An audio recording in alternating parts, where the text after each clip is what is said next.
widzę. The plot follows a group of astronauts who crash land on an unnamed planet.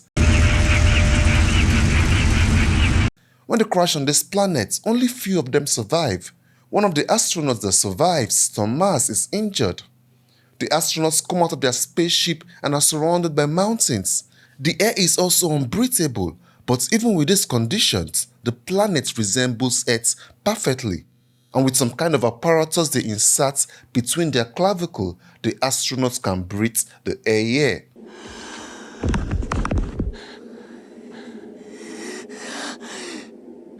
Although, I don't know what's in the planet's air, because when they start breathing without their helmets, they suddenly become philosophers. Pamiętasz człowieka rodzącego się? Ojciec obdarza ciemionami, nasionami, pełnymi wszystkich możliwości.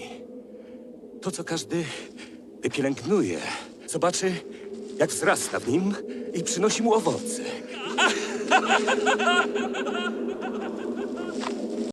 After the first guy said his speech, injured Thomas started his. Że jesteśmy tchórzami, którzy muszą bronić odwagi, płci, świadomości, urody ciała, poszukiwania miłości, czego zdobywanie mimo wszystko może się stać bohaterskim przeznaczeniem.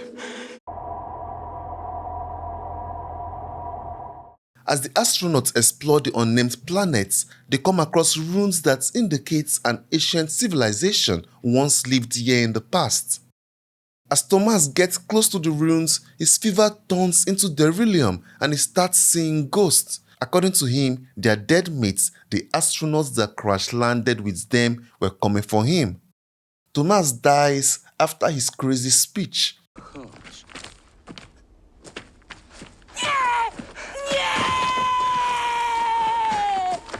There were 4 survivors, but after Thomas' death, there are now 3 left.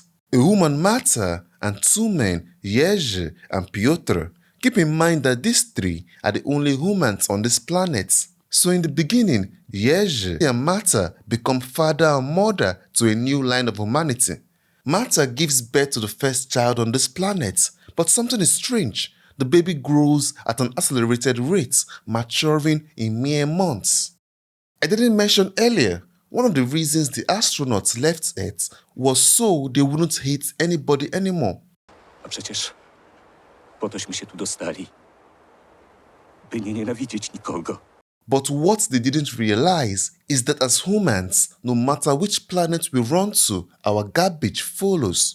They are human traits that are almost impossible to erase: jealousy, evil and hate. Wszystko jest tak samo jak na Ziemi.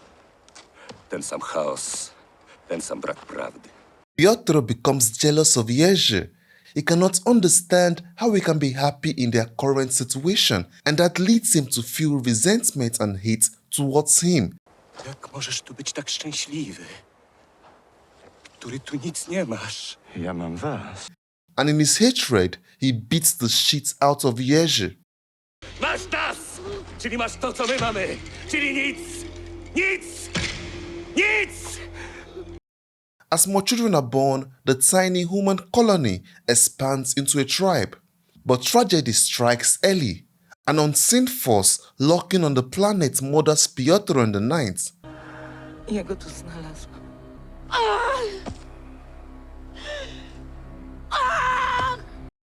The next person to die from the original humans is Marta. Będę miała dziecko. Twoje. To będzie moje ostatnie dziecko. She dies in childbirth soon after. Dziewczynka.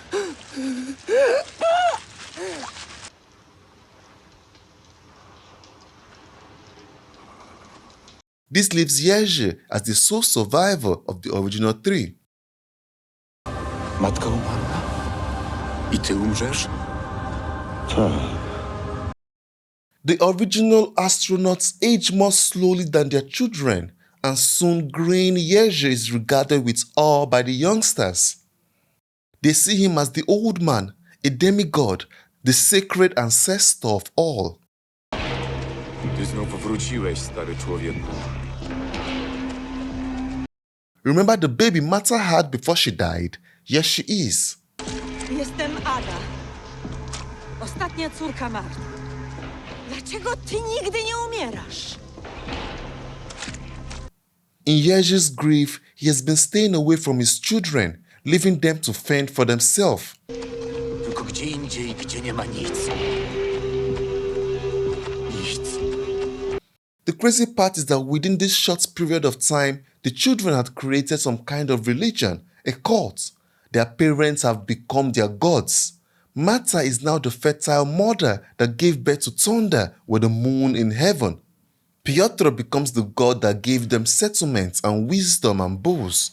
But what does Jerzy become the god of? The god of nothing. Dlaczego ty nigdy nic nie mówisz? In fact, the only thing Jerzy has really done since he landed on this planet is record. Częściej chcę rejestrować samego siebie. Rejestruj uważnie, bo rejestrujesz u Boga i zwierzę. Grief-stricken but determined, Jerzy goes back to the spaceship where him and his crew initially landed. With his last strength, Jerzy launches a module into space. In the module, he puts the record of everything that had happened to humans on this planet. Then Jerzy dies, and with him, the last living memory of old Earth is gone. But his message hurtles through space and time, eventually finding its way to distant Earth decades later. Jerzy's video diary inspires Earth authorities to send a solo astronaut to investigate what became of the colony. Enter Marek, the new traveler. He lands to find a strange new society descended from the astronauts. The human tribe has grown in number and evolved in culture, but instead of a scientific colony, Marek finds a primitive civilization steeped in ritual and superstition. The memory of the old man Jerzy has become religion. When Marek steps out of his ship, the people bow in reverence. The high priest proclaimed that the promised Messiah has returned, the divine savior foretold to free them from tyranny. But why do they need a savior? Well, humans are now oppressed by native, powerful creatures called Shents. Shents are telepathic, bird-like humanoids who rule through fear. According to prophecy, the Messiah from the sky will liberate humankind from the Shents' dominion. Seeing the desperate hope in the people's eyes, Marek accepts his role as their messianic leader, whether or not he truly believes it. He rallies an army from the tribe, and together they wage a holy war of freedom. Marek's army even manages to capture the Shen leader. For a moment, it seems the prophecy is coming true. The humans celebrate Marek's victory and hail him as savior. Wszystko to twoje, panie, ty. Ty oswobadzasz. What they don't know is that Marek's superiors sent him to this planet because he was a nuisance. His lover on Earth was cheating with a higher up, so they schemed to ship Marek light years away to continue their affair. Marek is no ordained savior, just a pawn in other people's games. And now on an alien planet, the tide is about to turn against him. During an assault on a Shen city, Marek's followers are lured into a deadly trap. The mission ends in disaster. Only a few survivors make it home. In the aftermath, doubt and paranoia infect the tribe's leadership. Dlaczegośmy się cofnęli, panie? The high priest who once championed Marek now questions his origins. Perhaps he's not a divine messenger after all, a false messiah. With frightening swiftness, his public worship turns to public condemnation. Panika ogarnia lud. Tyś się cofnął. Gniew ich będzie straszny. The people denounce Marek as a blasphemer and he is swiftly stoned by the mob he once led. For his sins, the supposed savior is sentenced to an agonizing death. After getting stabbed, he is dragged and crucified in a manner similar to Jesus Christ of Nazareth in the middle of the tribal capital. The final moments of Marek's life is haunting. He exclaims in so much pain, perhaps trying to seek some meaning as the prophecy dies with him.